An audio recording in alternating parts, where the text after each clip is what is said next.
सभी को shalom.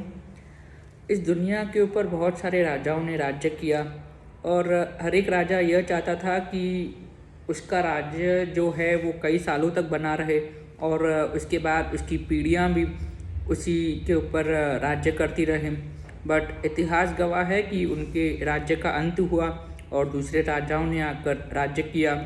But एक ऐसा राजा है जिसके राज्य को परमेश्वर ने आज तक बना के रखा है और जिसके विषय में दूसरा शमूएल 7:16 में यह लिखा गया है कि वह तेरा घराना और तेरा राज्य मेरे सामने सदा अटल बना रहेगा, तेरी गद्दी सदैव बनी रहेगी। कौन है ये राजा? वो राजा है राजा दाऊद। आखिर दाऊद के अंदर ऐसी कौन सी चीज़ थी जिसके विषय में परमेश्वर इतनी बड़ी ब्लेसिंग उसे देता है? वैसे तो दाऊद के अंदर बहुत सारी बड़ी बड़ी क्वालिटीज़, अच्छी अच्छी क्वालिटीज़ थी, बट जो मेन क्वालिटी, प्रथम क्वालिटी जो मैं आपका ध्यान जिसके ऊपर केंद्रित करना चाहता हूँ वो यह है कि वो हमेशा परमेश्वर को पहला स्थान देता था और चाहे वो अपने लाइफ में कुछ भी अचीव करे वह परमेश्वर को महिमा देता था।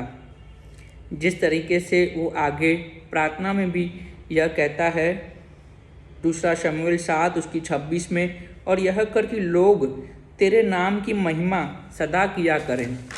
आज जब हम देखते हैं कि राजा हो या कोई भी ऐसा मनुष्य हो जो हाई लेवल पे है, वो यह चाहता है कि लोग, पब्लिक जो हैं उसके नाम को चैंट्स करें और लोग जो हैं उनके नाम के लिए स्मारक बनाएं और लोग उनके नाम की महिमा करें। बट जो राजा दाऊद था वो इन बातों में नहीं था। वो ये प्रेयर की जो फर्स्ट सेंटेंस है वो दिखाती है कि वो खुद में कितना खाली था और परमेश्वर में वह कितना बड़ा हुआ था।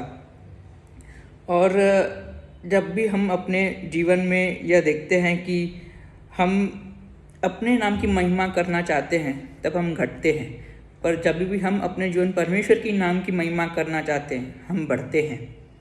आगे लिखा हुआ है कि सेनाओं का यहोवा इज़राइल के ऊपर परमेश्वर है। वो जानता था कि वो एक लिमिटेड पीरियड के लिए इस पृथ्वी पर है, पर एक है राजा जो राज्य शुरू से लेकर अंत तक करेगा, जो अल्फ़ा है, जो ओमेगा है, वह एक ही है, सेनाओं का यहोवा परमेश्वर। उसके आगे कहता है, तेरे दास दाऊद का घराना तेरे सामने अटल बना रहे। इसके विषय में मैंने लिखा है आपको बताने के लिए कि a king who serve god is a king whose kingdom will last for ever. राजा होने के बाद भी वह परमेश्वर के आगे खुद को दास के रूप में देखता है। उसे पता है कि आज अगर शेफर्ड से लेके राजा तक का सफ़र और उसके आगे आने वाले तक का भी सफ़र जो है वो उसके बलबूते नहीं हुआ, वो इस वजह से हुआ कि परमेश्वर ने उसको चुना है। और उसे चुनने का मेन कारण यही है कि वो परमेश्वर से बहुत प्रेम करता था और परमेश्वर भी उसके विषय में ये गवाही देता है कि ये मेरे हृदय के अनुसार का व्यक्ति है।